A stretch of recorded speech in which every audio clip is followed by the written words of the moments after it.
Karnataka taxi driver ಆರ್ಗನೈಸೇಷನ್ನ Kodagu ಜಿಲ್ಲೆ ಹಾಗೂ ಪೊನ್ನಂಪೇಟೆ ತಾಲೂಕಿನ ಘಟಕಗಳ ವತಿಯಿಂದ ಪೊನ್ನಂಪೇಟೆ ಬಸ್ ನಿಲ್ದಾಣ ಆವರಣದಲ್ಲಿ ಶಬರಿಮಲೆ ಯಾತ್ರೆಗೆ ತೆರಳುವ ಅಯ್ಯಪ್ಪ ಭಕ್ತಾದಿಗಳಿಗೆ ಉಪಹಾರ ಮತ್ತು ವಿಶ್ರಾಂತಿ ಪಡೆಯುವ ವ್ಯವಸ್ಥೆಯನ್ನು ಪ್ರಥಮ ಬಾರಿಗೆ ಆರಂಭಿಸಲಾಗಿದೆ.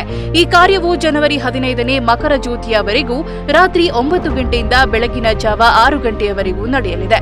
ಕರ್ನಾಟಕದ 31 ಜಿಲ್ಲೆಯ ಅಯ್ಯಪ್ಪ ಭಕ್ತಾದಿಗಳು ಹಾಗೂ ಅವರ ವಾಹನ ಚಾಲಕರು ಇದರ ಉಪಯೋಗ ಪಡೆದುಕೊಳ್ಳಬೇಕೆಂದು ಮನವಿ ಮಾಡಿದ ಸಂಘದ ರಾಜ್ಯ ಸಂಘಟನಾ ಕಾರ್ಯದರ್ಶಿ ವಿನ್ಸೆಂಟ್ ಬಾಬು ಅವರು ಈ ಕಾರ್ಯ ಯಶಸ್ವಿಯಾಗಿ ಆರಂಭಗೊಳ್ಳಲು ಸಹಕರಿಸಿದ ಗೌರವ ಕಾರ್ಯದರ್ಶಿ ಕಳ್ಳಿಚಂಡ ಸೋಮಣ್ಣನವರು ತಾಲೂಕಿನ ಅಧ್ಯಕ್ಷರು ಹಾಗೂ ಸದಸ್ಯರೆಲ್ಲರಿಗೂ ಅಭಿನಂದನೆ ಸಲ್ಲಿಸುತ್ತಾ ಪ್ರಯಾಣಿಸುವ ಭಕ್ತಾದಿಗಳೆಲ್ಲರಿಗೂ ಕೊಡಗು ಜಿಲ್ಲಾ ಸಮಿತಿ ಹಾಗೂ ಕೊಡಗು ಸಮಿತಿಯ ಪರವಾಗಿ ಶುಭ ಕೋರಿದರು. ಶಿವಮೊಗ್ಗದಿಂದ ಆಗಮಿಸಿದ ಅಯ್ಯಪ್ಪ ಸ್ವಾಮಿ ಭಕ್ತರು ಮಾತನಾಡಿ, ಕೊಡಗು ಜಿಲ್ಲೆಯ ಪೊನ್ನಂಪೇಟೆ ತಾಲೂಕಿನ ಕರ್ನಾಟಕ ಟ್ಯಾಕ್ಸಿ ಡ್ರೈವರ್ಸ್ ಆರ್ಗನೈಸೇಷನ್ ವತಿಯಿಂದ ಅಯ್ಯಪ್ಪ ಭಕ್ತಾದಿಗಳಿಗೆ ಉಪಹಾರ, ಕುಡಿಯುವ ನೀರು, ಶೌಚಾಲಯ ಹಾಗೂ ವಿಶ್ರಾಂತಿ ಪಡೆಯುವ ವ್ಯವಸ್ಥೆಯನ್ನು ಏರ್ಪಡಿಸಿರುವುದು ಬಹಳ ಸಂತಸದ ವಿಚಾರ ಎಂದರು.